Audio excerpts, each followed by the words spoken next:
Number 5 वाला अस्पताल का चक्कर है भाई। अस्पताल का ट्रिप है इनका अस्पताल का ट्रिप है।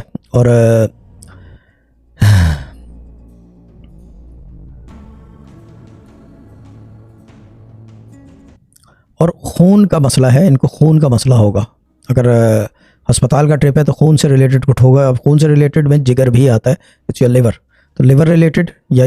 नंबर 6 चेंज आ रही है, दोबारा इनकी चेंज आ रही है और पॉजिटिव चेंज आ रही है, मुस्बत चेंज आ रही है। और ये चेंज जो है शुरू होगी इनकी, you can put it down as March के एंड में, अप्रैल के शुरू में चेंज आ रही है।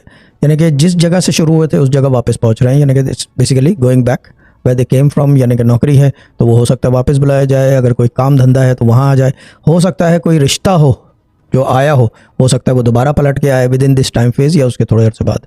हो सकता है किसी का लव बैक का मसला हो सकता है वो वापसी की तैयारी हो, you never know, lot of things are there.